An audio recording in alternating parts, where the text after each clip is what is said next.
सबसे पहली चीज़ ये कि टूरिज़्म के लिए 2-3 डेस्टिनेशन ऐसी बनानी पड़ेंगी जो अट्रैक्ट करें टूरिस्ट को। हम टूरिज्म की बात जब करते हैं तो यहाँ पे हर एक का आना जो है वो इजली होना चाहिए, कोई प्रॉब्लम नहीं होनी चाहिए। मैं चाहता हूं कि इसको ऑनलाइन किया जाए, इसके पोर्टल जो है उसको वायरल किया जाए ताकि लोगों को आसानी हो, घर में बैठे हुए परमिशन बनाकर करना का रुख करें। ट्रैकिंग के लिए भी अच्छी जगह है, नाइट स्टे के लिए है, कैंपिंग के लिए है, ऊपर जरला है हमारा। गरीबी इतनी है 1-2 साल से कि हम आपको बता नहीं सकते। हमारा एरिया इतना गरीब हो गया है कि जिसकी कोई हद नहीं है। आदाब नाज़रीन, खैर मकदम में आप सभी का हमारे प्रोग्राम रूबरू में। मैं हूं प्रोग्राम की होस्ट फिजा नज़ीर। नाज़रीन, बात अगर औरतों की करें तो वो हमारे समाज का एक ऐसा हिस्सा है जो हमारे समाज को बनाने में, उसको तरक्की याफ्ता बनाने में काफ़ी अहम रोल अदा करती है। बेटी बचाओ बेटी पढ़ाओ के नारे तो हम देते हैं, लेकिन क्या हम उसको इम्प्लीमेंट कर पाते हैं या नहीं, वो हमारे लिए एक बहुत ही बड़ा क्वेश्चन बन के रह गया है। यहाँ के लोगों से जानने की कोशिश करेंगे कि यहाँ की औरतों को क्या दर्जा दिए गए, यहाँ की बच्चियों को किस तरह की तालीम मैसर है, वो हम यहाँ के लोगों से जानने की कोशिश करेंगे। नाज़रीन, जैसा कि आप जानते हैं इस वक्त हम करना वैली में मौजूद है, तो बात हम किसी और चीज़ की करें इससे पहले हमें ज़रूरी बनता है कि हम बात एजुकेशन सेक्टर की करें, क्योंकि एजुकेशन ही एक ऐसी चीज़ है जो हमारी कौम को तरक्की याफ्ता बना सकती है। हमारी यूथ जितनी एजुकेटेड होगी उतनी ही हमारी यूथ बाकी चीज़ों से दूर रहकर तरक्की की राह पर चलेगी। तो यहाँ का करना वैली का एजुकेशन सेक्टर किस कदर डेवलप्ड है, जानने की कोशिश करेंगे हम यहाँ के लोगों से। जी, सबसे पहले रूबरू की पूरी टीम के हम बहुत शुक्रगुजार हैं कि आप लोग यहाँ इस हमारे एक पसमानदा इलाके में तशरीफ़ आवर हुए और आवाम की आवाज़ जो है उनको उसको उजागर करने की जो है कोशिश की। जहाँ तक बात एजुकेशन सिस्टम की है, करना के अंदर जो तालीमी निज़ाम है हमारा, आज भी बहुत सारी चीज़ों में अभी तक जो है लैग कर रहा है। जैसे कि इंफ्रास्ट्रक्चर की हम देखें, काफ़ी सारे स्कूलों में अभी तक कमी है। स्टाफ को लेकर अगर हम बात करें तो जितना स्टाफ जहाँ पर रिक्वायर्ड है स्कूलों में वो अभी तक दस्तयाब नहीं है। कई एक मुलाजमीन जो हैं महकमा तालीम के अंदर वो उनको अटैच किया गया है कई दफातर में। उसको लेकर वक्तन फ़वक्तन लोगों ने आवाज़ उठाई कि उन्हें वापस अपनी जो है स्कूलों में वापस भेजा जाए, लेकिन अभी तक उस पर जो है अमल नहीं हो पाया।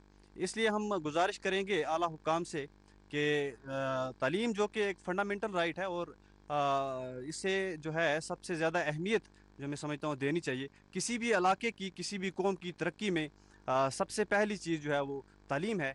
तालीम से लोग जो है वो रोशनी हासिल करते हैं और आगे चल के बाकी जितने भी बुनियादी मुद्दे हैं वो तभी उजागर हो पाते हैं या उन पे तभी कोई बात कर सकता है अगर तालीम जो है वहाँ पर मयारी किस्म की होगी।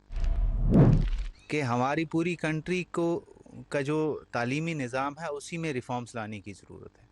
हम जैसे ने बोला कि थ्योरेटिकली अभी हम उसी में अटके हुए हैं कि भाई जो हमारा तालीमी निज़ाम है यहाँ पे हमारी लोकल यहाँ पे भी एग्ज़ाम पास करो, डिग्री ले लो और उसके बाद क्या, गवर्नमेंट जॉब मिला उसके बाद नहीं मिला तो वो बेचारा इसी तरह बेरोज़गार हो जाता है। तो रिफॉर्म्स का मतलब है हम थ्योरेटिकली या वो किताबों से निकल के थोड़ा कुछ ना कर्मा या अपने हाथ पे जो अपने हाथों का हुनर है उस पर भी थोड़ा गौर करें। कुछ तालीमी निज़ाम में ऐसी चीज़ें लानी पड़ेंगी सरकार को जिससे हम जो फ्यूचर में जो अनएम्प्लॉयमेंट है उसको टैकल कर सकें। अगर कहीं पे आपको कहीं पे अपॉर्चुनिटी मिलती है, ठीक है, अगर आपको मिल गई तो अच्छी बात है, कहीं गवर्नमेंट जॉब है, कोई उसका क्राइटेरिया फुलफिल कर लेती हो। अगर नहीं है, बच्चे के पास बचपन से वो स्कूल में वो हुनर या वो फ़न या वो स्किल होना चाहिए ताकि वो कुछ अल्टरनेट सोर्स ऑफ जो है लेवलीहुड जो है वो देख सके। और साथ में मैं बोलूँगा कि हाँ, वाक़ई ज़रूरत है हमारा तालीमी निज़ाम का जो मेन कारण है जिससे मैं बोलूँगा कि फ्लॉज़ हैं या लैग कर रहा है, वो ये है कि हमारे पास जो है वो स्टाफ जो है वो की पूरी अवेलेबिलिटी नहीं है। और जो है भी किसी बंदे को कहाँ पे अटैच किया, किसी को कहाँ पे अटैच किया। और सबसे बड़ी बात है नटशल में बोलूँगा कि अकाउंटेबिलिटी। अगर अकाउंटेबिलिटी ली जाएगी सर तो मुझे लगता है एजुकेशन सेक्टर में 100% रिफॉर्म्स आएगा और तभी जाके हम तालीमी निज़ाम को बेहतर बना सकते हैं। जब अकाउंटेबिलिटी नहीं होगी, सरकार मुझे लगता है मंथली क्या वीकली रिपोर्ट ले इनसे कि भाई आपका ड्रॉप आउट रेट क्या है, क्लासिफिकेशन प्रॉपर है नहीं है, इंफ्रास्ट्रक्चर में आपके पास क्या कमी है, अगर किसी स्कूल के पास कमी है तो उसको कितनी जल्दी प्रोवाइड की जाए, उसके लिए अकाउंटेबिलिटी, स्टाफ नहीं है उसके लिए अकाउंटेबिलिटी, और बाकी स्कूल में बच्चों को तालीमी जो निसाब है, जो हमारा सिलेबस है, उस पर भी सरकार को थोड़ा गौर करने की ज़रूरत है, तब जाके हम अपने तालीमी निज़ाम को बेहतर बना सकते हैं। यहाँ के लोगों के बच्चों के अंदर की टैलेंट जो है, उस टैलेंट पे हमें कोई शक व शुबा नहीं है। यहाँ पे उस्ताद कराम जो पढ़ाते हैं, हमें उनसे भी कोई गिला या शिकवा नहीं है। हाँ, कुछ गवर्नमेंट की पॉलिसीज़ जो हैं वो यहाँ पे नाकारा साबित रहती है। और उसके बाद जो इंफ्रास्ट्रक्चर की बात जो हुई है, तहसील करना में वाहिद एक डिग्री कॉलेज है जिसकी लैंड का डिस्प्यूट अभी तक ख़त्म नहीं हुआ जब से वो बिल्डिंग बनी हुई है। लड़के और लड़कियां जो हैं वो बिल्कुल बाहर, ये समझ लो कि रोड पे बैठ के वो तालीम हासिल करते हैं। कल यही लोग जो हैं मंशियात की लत में पड़ते हैं, फिर हम लोग रोते हैं, बाहर जाकर आज़ारियां करते हैं कि जी हमारे बच्चे जो हैं वो ड्रग्स की लत में लग गए हैं, वो तालीम हासिल नहीं करते। क्या हक तालीम हासिल करें? मैं यहाँ उंगलियों पे गिन के आपको दे सकता हूँ कि करनाल के अंदर दर्जनों स्कूल ऐसे हैं जिनको इमारतें नहीं है, वो पेड़ों के नीचे बैठकर तालीम हासिल करते हैं। दर्जनों उस्ताद काम ऐसे हैं जिनकी पोस्टिंग जो है यहाँ से 20-30 किलोमीटर दूर हुई थी, लेकिन वो अपने बलबोते पे, वो अपने असर रसूख पे बिल्कुल घर के नजदीक आंगन के स्कूल में बैठे हुए हैं। अब यहाँ तालीमी निज़ाम की बात करते हैं तो आए आप देखें कि किसी भी पेरेंट को स्कूल की दीवार के अंदर झांकने की इजाजत नहीं है।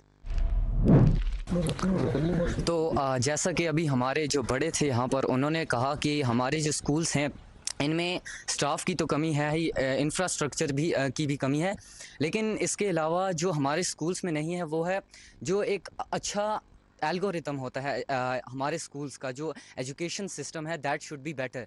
क्योंकि आज वो बहुत ज़्यादा थ्योरेटिकली, हम चाहते हैं कि हमारे बच्चे थ्योरीज़ पर जाएं और मार्क्स ज़्यादा लें, लेकिन हमें चाहिए कि जो प्रैक्टिकली हमें नॉलेज होनी चाहिए वो ज़्यादा बढ़े।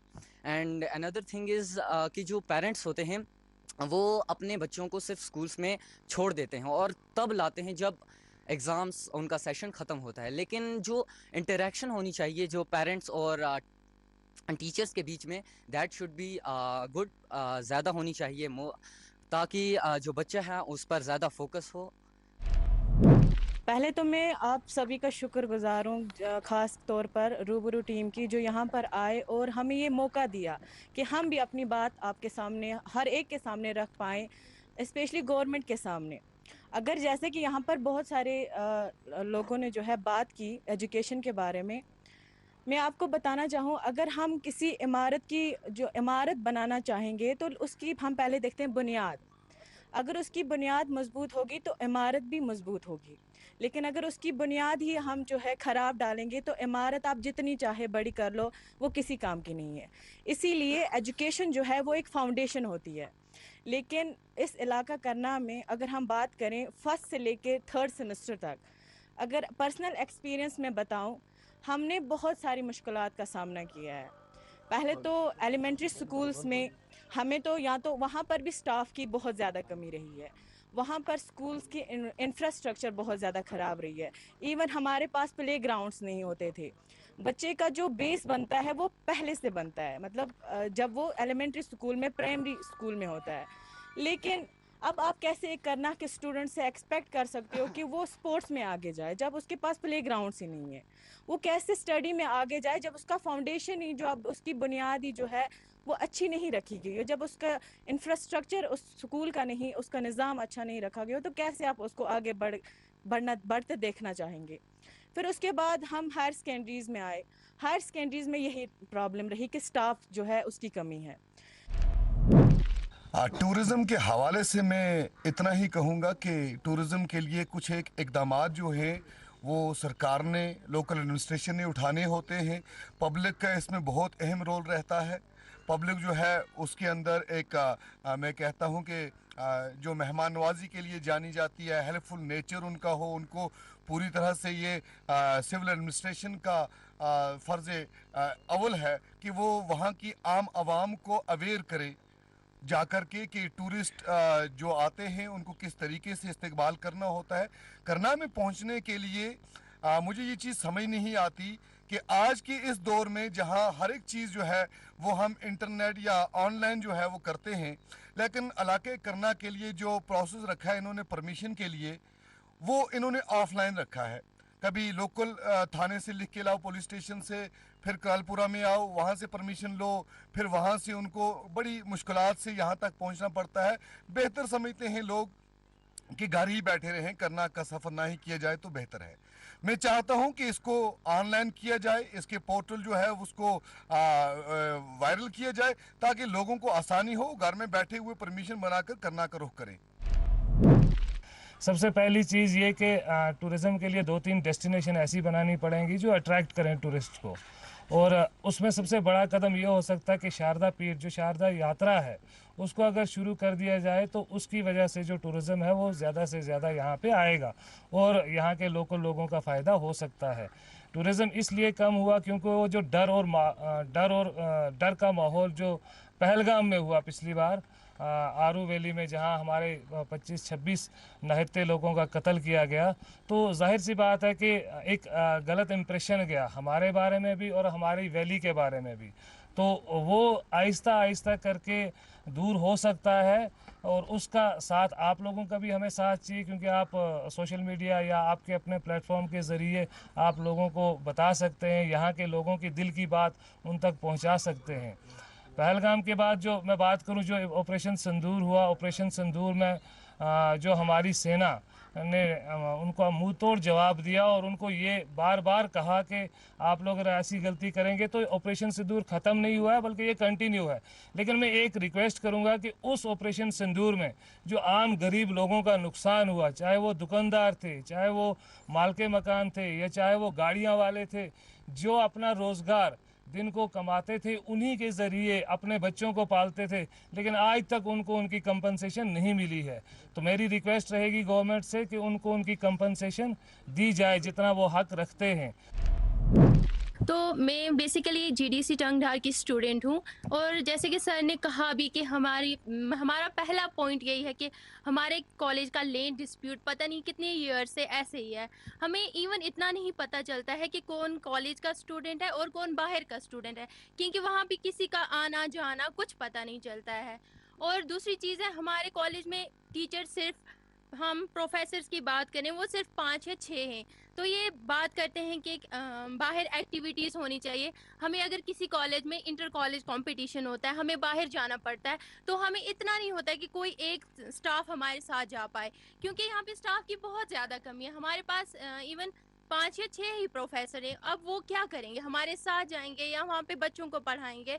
और हमारी ये डिमांड है कि करना में हमें एक लाइब्रेरी चाहिए, पब्लिक लाइब्रेरी चाहिए, जिसमें हम कॉलेज में तो जो हम खैर पढ़ते हैं तो पढ़ते हैं, हमें अगर अपने कॉम्पिटिटिव एग्ज़ाम के लिए आगे बढ़ के कोई प्रैक्टिस करनी है या कुछ पढ़ना है, तो हम उसके लिए लाइब्रेरी की एक डिमांड करना चाहते हैं। कश्मीर का हर कोना जो है, हर जगह जो है, उसमें टूरिज़्म का पोटेंशियल है। और मैं बिलखुसूस बात करूं अपने इलाके की, तो मैं आपको बताना चाहता हूं कि हमारा इलाका बॉर्डर टूरिज़्म के लिहाज से, मतलब इसमें इतना पोटेंशियल है कि मेरे पास अल्फाज ही नहीं है, मैं कैसे बयान करूं आपको। मगर मसला है कि हम लोगों को या बाकी बाहर से जो सयाह हैं उनको हम किस तरह से मोटिवेट करें ताकि वो इस इलाके में आके विज़िट करें और उससे लोगों को यहाँ पे फ़ायदा पहुँच सके। पहली बात तो ये है सर कि एक बड़े पैमाने की बात है कि हमारा जो निज़ाम हुकूमत है वो नटशल में बोलूँ तो वो लोगों के हाथ में है। यहाँ ये जमहूरियत है, यहाँ पे इक़्तिदार और इख्तियार जो है लोगों के हाथ में ही है। और एक फ़िलासफ़र ने कहा था कि आप पावर को जितना डिवाइड करोगे उसकी साखत और वक़्त उतनी ही कम होती है। तो इसका मतलब है, यानी जब पावर लोगों के हाथ में है, सबसे पहले हमें वो शऊर बतौर अवाम लाना होगा कि जिससे हम किसी चीज़ की तामीर कर सकें। हमारा ख़ुद का ये हाल है, आप देख लो हमारे नाले, अल्लाह ने हमें इतनी अच्छा पानी दिया था, अंडरग्राउंड वाटर है। हमारा एक गांव है, उससे पूरा एक नाला जो बहता है वो पूरा अंडरग्राउंड वाटर है। ऊपर आप ऊपर के जो इलाके हैं, दुधवैया देख लो, वहाँ पे वाटर पॉइंट है, इतना साफ़ पानी वहाँ से नीचे आता है। और हमने क्या किया है बतौर एक फ़र्द और एक शहरी होने के, कि तमाम गंदगी, पॉलीथीन पैड्स एंड एवरीथिंग वो हमने जाके उसमें डाले हुए हैं। वो है जो डर को डराते हैं।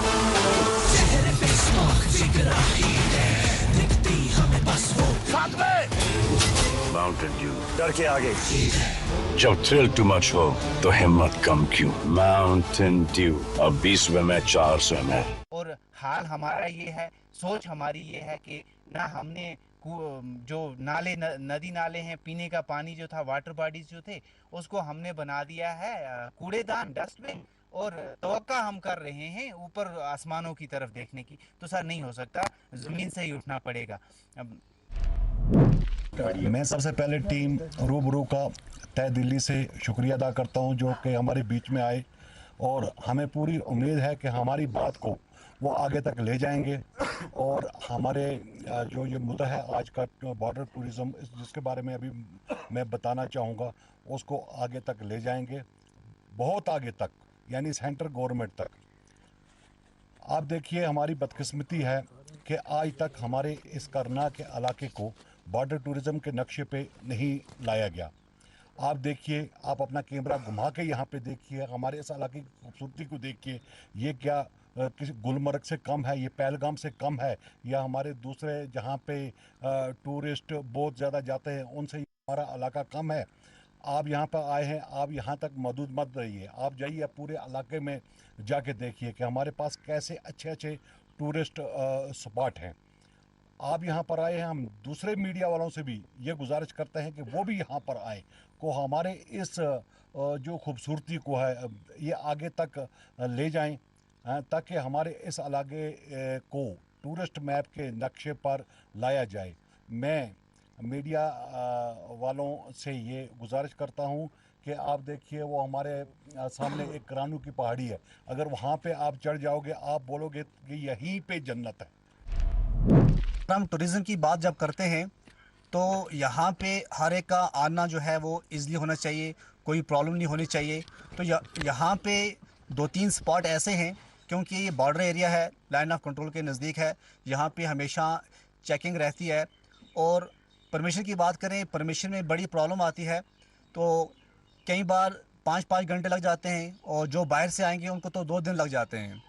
तो हमें जो परमिशन है इसको ऐसा करना होगा, ऑनलाइन परमिशन के लिए अप्लाई करना होगा, या कुछ ऐसा इनको ऑप्शन ढूंढना पड़ेगा एडमिनिस्ट्रेशन को, ताकि ईज़िली जो है वो परमिशन मिल सके। दूसरी बात ये है कि जब भी वहाँ से कोई आता है उसकी तो चेकिंग इतनी नहीं होती है, जब यहाँ से जाते हैं तो 2 या 3 घंटे लग जाते हैं उसको चेकिंग करने में, तो फिर वो दोबारा नहीं आता है, क्योंकि उसको पता है कि जब मैं वहाँ जाऊँगा तो फिर मुझे वहाँ से प्रॉब्लम हो सकती है।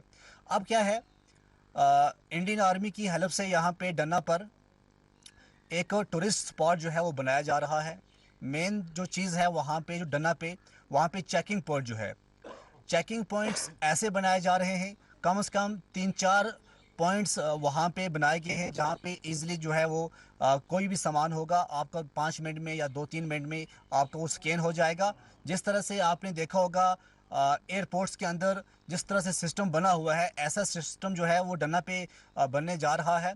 तो आई होप कि नेक्स्ट ईयर वो हो जाएगा, इंशाल्लाह स्टार्ट हो जाएगा। तो उसके साथ साथ जो साधना की रोड है, जब कोई भी टूरिस्ट पार से आता है तो एक सीनिक ब्यूटी, जो स्नो कैप्ड माउंटेन्स हैं वो देखने को मिलते हैं, तो ट्रैकिंग के लिए बहुत ज़बरदस्त जगह है।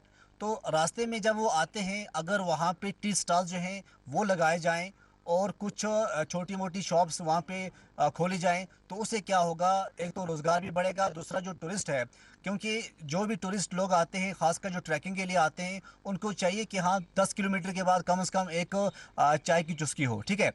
अब उसके साथ साथ अगर हम जब आ जाते हैं टंगडार के अंदर, मेन टंगडार के अंदर अगर हम टूरिज़्म की पोटेंशियल की बात करें, सबसे पहला है इको टूरिज़्म।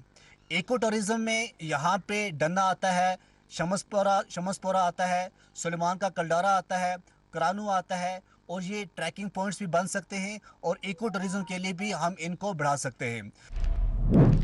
जैसा कि लोकल्स अगर काम करने पे आए टूरिज्म के लिए, मैं एचएस की स्टूडेंट हूँ एंड हमारे स्कूल में एक एटीएल लैब है, मेरी पूरी एक इनोवेशन टीम है, I am the president of that team and हमने टूरिज्म के लिए एक ऐसा बॉट बनाया है ताकि जो बाहर से टूरिस्ट आते हैं वो अननोन होते हैं, तो उन्हें यहाँ पे आके पता नहीं चलता है कि कौन सी जगह है, कहाँ जाऊँ मैं, अभी कहाँ पे हूँ। तो उनके लिए हमने एक ऐसा बॉट बनाया हुआ है जो कि अभी तो फ्री ऑफ कॉस्ट है एंड उसके स्कैनर्स आपको जगह जगह पे मिल जाएंगे। After some time we will be installing that. What you have to do कि आपको बस उसको स्कैन करना है and that will answer your every question, like what are the places हम यहाँ पे विजिट कर सकते हैं एंड यहाँ का लोकल कुजीन कैसा है, मुझे क्या ट्राई करना चाहिए, वेज में क्या ऑप्शंस हैं, नॉन वेज में क्या ऑप्शंस हैं, कौन कौन सी जगह अवेलेबल है जाने के लिए, कौन कौन सी जगह पे परमिशन रिक्वायर होती है, और आपको वो इस स्कैनर पे मिल जाएगा। I will request you all to visit that scanner and आप जाके उस चैट बॉट को विजिट करें। यहाँ पे एक स्कैनर डिस्प्ले हो रहा होगा, आप उस स्कैनर को स्कैन करके उस चैट बॉट को विजिट कर सकते हैं एंड एक्सप्लोर के आपको पता चलेगा कि कर्रा में क्या क्या है and whether you are interested please visit करना। गरीबी इतनी है 1-2 साल से कि हम आपको बता नहीं सकते, हमारा एरिया इतना गरीब हो गया है कि जिसकी कोई हद नहीं है। वरना यहाँ कोई कमी नहीं होती थी, फर्स्ट क्लास चलता था सारा सिस्टम। आजकल बहुत कमी है लोगों के, अगर किसी ने नरेगा शरेगा होता था यहाँ वो भी बंद है, कोई काम नहीं है, कोई कुछ नहीं है, बस ऐसे टाइम पास करने के लिए सभी बैठे हैं। तो लिहाजा हम चाहते हैं कि हमारा रुज़गार कहीं सही किया जाए, मज़दूर को मजदूरी मिले। अगर कहीं काम गलती से कर बैठा है वो उसको अभी तक पैसे मजदूरी नहीं मिली है, उसके मटेरियल का पैसा नहीं मिला, वो भी आप बात ऊपर पहुँचाएं ताकि इन गरीबों को अपना पैसा मिले। हम आपकी थ्रू से चैनल से हर बात आगे पहुँचाना चाहते हैं। हम श्रीनगर में भी गए, हमें बहुत फ़ायदा उसका ये हुआ, हमने जगह जगह की बात, लेकिन उसका फ़ायदा ये हमारा टनल भी हो गया, हमारी एचटी भी होगी। हम गवर्नमेंट के और अपनी फ़ौज के बहुत शुक्रिया अदा करते हैं कि ऐसे लोग हैं हमारे कि जिन्होंने अच्छा, फ़ौज ने भी हमारे हर प्रोग्राम में अच्छा समझ के उन्होंने हमें आगे बढ़ाया ताकि इन लोगों के मसले हल हो जाएं। कई मसले हमारे हल हो गए, ऐसी बात नहीं है, लेकिन कुछ मसले अभी भी ऐसे हैं जो हल होने चाहिए। फ़ौज जो है, अगर फ़ौज ना होती यहाँ हमारी और भी इस वक्त भी 400-500-600 कुली ली है इन्होंने, चलो हमारी मजदूरी उसी के हिसाब से चलती है, अगर वो भी ना होती हम क्या करते। इस वक्त हमारी बुरी हालत है। हम आपकी चैनल से आगे बात पहुँचाना चाहते हैं और ये बात पहुँचनी चाहिए ताकि हर एक को पता चले कि करना में क्या परेशानियाँ हैं।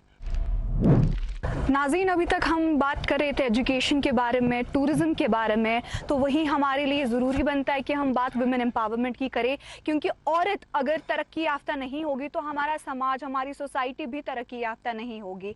हमारी औरतें जो है वो हमारी मुल्क का मोर देन 0.5% जो है पॉपुलेशन की है, लेकिन अभी भी उन्हें उस तरह के हुकूक नहीं दिए जाते। अभी भी लिटरेसी की बात करूं तो हमारी औरतें बहुत बहुत पीछे हैं। तो यहाँ के लोगों से जानने की कोशिश करेगी कि यहाँ की औरतों को, यहाँ की लड़कियों को किस तरह की एजुकेशन फराहम की जाती है, किस तरह के राइट्स उन्हें दिए जाते हैं और क्या इनका पर्सपेक्टिव है वुमेन एम्पावरमेंट को लेकर।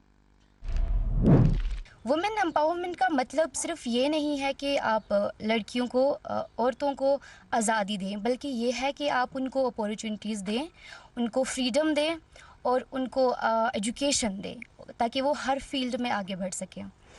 तो हमारे एरिया में कहने की बात तो ये है कि हम बोल देते हैं लड़कियों को लड़कों के बराबर हुकूक दिए जाते हैं या फिर लड़कियों को लड़कों के बराबर रखा जा रहा है, मगर जब देखते हैं हम यहाँ हमारे लोकल एरिया में स्टैटिस्टिक्स देखते हैं, हमारी जो लड़कियां हैं जो कॉलेज जाती हैं या स्कूल जाती हैं, उनका जेंडर रेशियो लड़कों के मुकाबले आज भी बहुत कम है। ड्रॉप आउट रेट बहुत ज़्यादा है लड़कियों का। 8th फॉर एग्ज़ाम्पल वो 8th तक पढ़ती हैं या 10th तक पढ़ती हैं, तो उसके बाद एक दिमाग में एक चीज़ बिठाई जाती है बचपन से ही कि अब तो बस तुमने पढ़ लिया, अब क्या ही करना है, घर बैठना है। तो एक ये चीज़ है, तो उनको अपने सपने छोड़ने पड़ते हैं, कहीं ना कहीं उनको अपने सपनों को दबाना पड़ता है, वो आगे नहीं बढ़ सकती हैं। तो वुमेन एम्पावरमेंट का मतलब ये है कि वुमेन को इक्वल राइट्स दिए जाएं लड़कों के हिसाब से, जितने कि एक लड़का, जैसे कि एक लड़का हमारे माहौल में वो उसको जितने हक हैं वो पढ़ेगा, वो आगे जाएगा या फिर वो बाहर जाके अपनी स्टडीज़ कंप्लीट करेगा, तो एक लड़की को भी उतने ही हक दिए जाने चाहिए। उसके अलावा ये बात है कि सिर्फ ये नहीं है कि सिर्फ उसको हक दिए जाएं, उसके साथ साथ ये है कि उसको इंडिपेंडेंस होनी चाहिए एक लड़की जितना एक लड़का आज़ाद है। अब हम बोलने में तो ये चीज़ बोल देते हैं, पर जो बात आती है हमारी सोसाइटी की, तो वो लोग एक्सेप्ट नहीं करते हैं इस चीज़ को कि उनकी बेटी कहीं बाहर जाए, वो पढ़े या फिर कहीं प्राइवेट जॉब करे, और बिजनेस का तो दूर दूर तक बात ही नहीं है। अगर कोई लड़की यहाँ पे सोचती है बिजनेस करना, तो वो पहले ही सोसाइटी के डर से या फिर अपने घर वालों के डर से चुप करके बैठ जाती है, क्योंकि उसे पता है कि वो अगर घर से बाहर निकलेगी ये बोल के तो 1000 लोग सवाल उठाएंगे, हकारत की नज़र से देखा जाएगा उसे। आज मैं यहाँ पे बात कर रही हूँ वुमेन एम्पावरमेंट के बारे में। सबसे पहले हमें वुमेन एम्पावरमेंट का मतलब समझना होगा। तो इसका मतलब है वॉइस एंड चॉइस, यानी कि एक औरत को बोलने की आज़ादी और उसको चूज़ करने की आज़ादी, whatever they want to choose. And यहाँ पे अगर हम बात करें, बहुत सारी, आज हम ये नहीं कह सकते कि लड़कियाँ एम्पावर नहीं है, बहुत सारी जगह हैं भी एम्पावर। हम बहुत सारे एग्जाम्पल देख सकते हैं, बहुत सारी लड़कियाँ एम्पावर हैं, लेकिन बहुत जगह नहीं भी है। अगर हम बात करें लिटरेसी रेट के बारे में, तो आज लड़कियों की लिटरेसी रेट बहुत ज़्यादा कम है, जो कि 65% है। और अगर हम मेल की लिटरेसी रेट के बारे में बात करें तो वो 82% है। यहाँ पे बहुत ज़्यादा ह्यूज गैप आ रहा है, आप मतलब देख भी सकते हैं। एंड अगर हम बात करें 50% जो वुमेन है वो कंट्रीब्यूट करती है वर्ल्ड पॉपुलेशन में, लेकिन सिर्फ और सिर्फ 26% लड़कियां हैं जो पार्लियामेंट सीट्स में बैठ रही हैं। और अगर हम बात करें वुमेन को एम्पावर करना, ये सिर्फ और सिर्फ किसी एक लोग का काम नहीं है, दो लोगों का काम नहीं है, किसी 10 ग्रुप का काम नहीं है, ये पूरा समाज, पूरा गांव, सबसे पहले ये घर से शुरू होता है कि लड़की को एम्पावर किस तरह किया जाए, उसको लड़कों के बराबर किस तरह लाया जाए, और यहाँ पे हम किस तरह उसको प्रमोट करें। बहुत सारे मतलब ज़रिए हैं हमारे पास, लेकिन सबसे important that was education. Education सबसे ज़्यादा इम्पॉर्टेंट और सबसे फर्स्ट प्रायोरिटी हमें एजुकेशन को ही देनी चाहिए।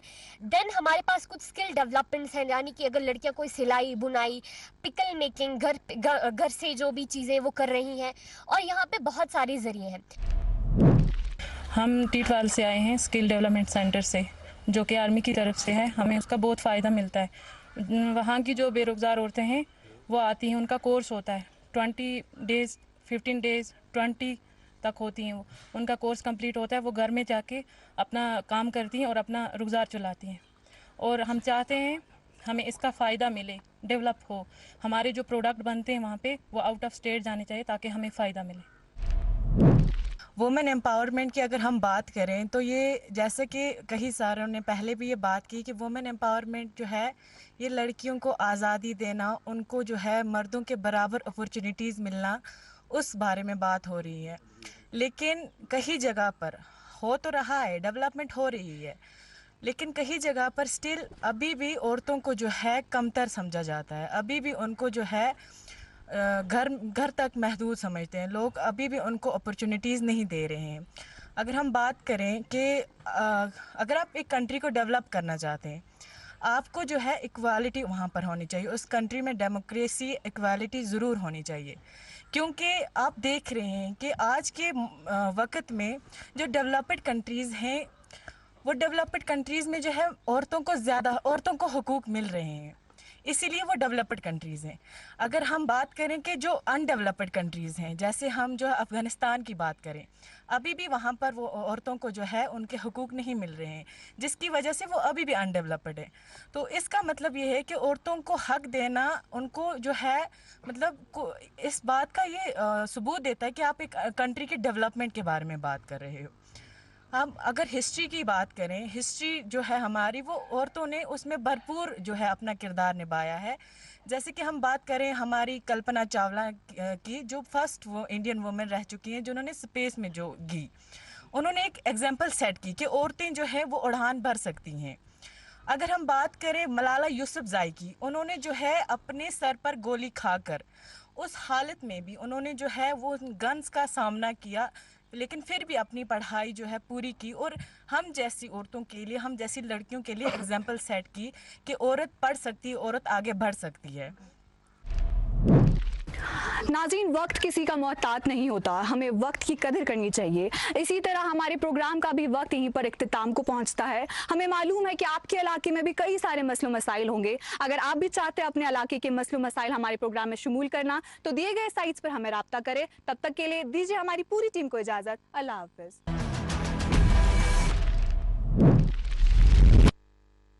Gold Standard with